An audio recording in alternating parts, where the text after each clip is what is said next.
Breaking news दिखतात Gangakhed 1-5 वित्त आयोगाचा निधी बोग पद्धतीने खर्च की गावात विकासाचे 3-13 वाजले की ग्रामपंचायतीमध्ये 15व्या वित्त आयोगाच्या निधीच्या बोगस पद्धतीने खर्च करण्यात आल्याचा गंभीर आरोप ग्रामस्थांनी केला आहे। कागदावर विकास दाखवला जातोय, प्रत्यक्षात गावात रस्ते नाहीत, नाल्या नाहीत। मागील अनेक वर्षांपासून गावातील मागासवर्गीय गरीब हारक भोई समाजाच्या लोकांनी वारंवार मागणी करून ही सरपंचाकडून हेतुपुरस्सर राजकारण करत गरिबांना वेठीस धरले जात आहे असा आरोप होत आहे। पाणी साचून रोगराई, एक 7 वर्षीय युवतीचा मृत्यू, रस्ता आळी नालीत सल्ल्याने लोकांच्या दारात पावसाचे आळी सांडपाण्याचे पाणी साचते, डासांची पैदास वाढली असून गावकरी सातत्याने आजारी पडत आहेत। सर्वात द्रावक घटना म्हणजे रस्त्यांसल्याने कहार भोई समाजाची युवती को उज्ज्वला वैजनाथ गहिरेरवे 1/7चा मृत्यू झाल्यानंतर तिची अंत्ययात्रा करण्यासाठी रस्त्यावर खलास पोते टाकून मार्ग काढावा लागला। ही संतापजनक घटना उघडकीस आल्यानंतर शेतकरी कामगार पक्षाचे नेते ओंकार पवार यांनी घटनास्थळी भेट देऊन सविस्तर माहिती मीडियाला दिली। हा विकास नाही, ही गरिबाची थट्टा आहे। सरपंचाने तात्काळ खुलासा करावा अशी मागणी त्यांनी केली। प्रशासनाने या प्रकरणाची चौकशी करून दोषीवर कारवाई करावी अशी मागणी ग्रामस्थ करत आहेत। अशाच नवीन बातम्या पाहण्यासाठी आमचे चॅनल सबस्क्राईब आणि लाईक करा। जनतेचा कर्णधार न्यूज पुढील लाईव्ह बातमी पहा।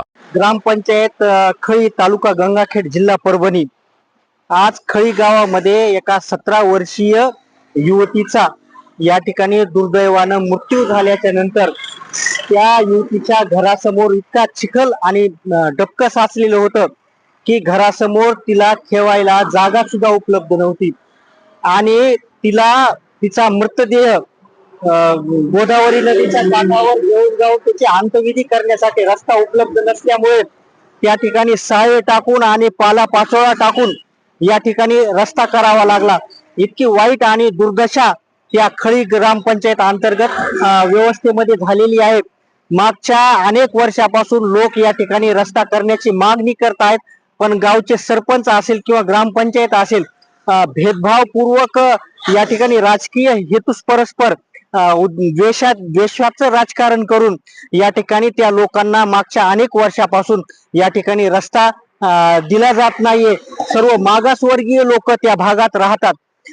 गावामध्ये वास्तविक पाहता 15व्या वित्त आयोगामध्ये नालीसाठी आणि रस्त्यासाठी साधारणतः 17 लाख रुपयापर्यंत खर्च झालेला आहे, पण हा 17 लाख रुपयाचा खर्च हा पूर्णपणे बोगसपणे या ठिकाणी खर्च करण्यात आलेला असून 1ही रुपयाचं काम प्रत्यक्षात या गावात करण्यात आलेलं नाही।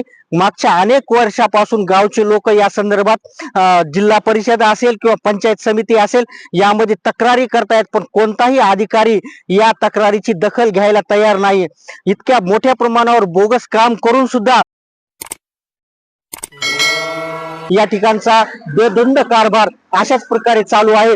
अशी दुर्दैवाची वेळ कोणत्याही गावातल्या लोकांवर येऊ नये अशी आम्ही या ठिकाणी म्हणजे प्रार्थना करतो आणि थांबतो। धन्यवाद।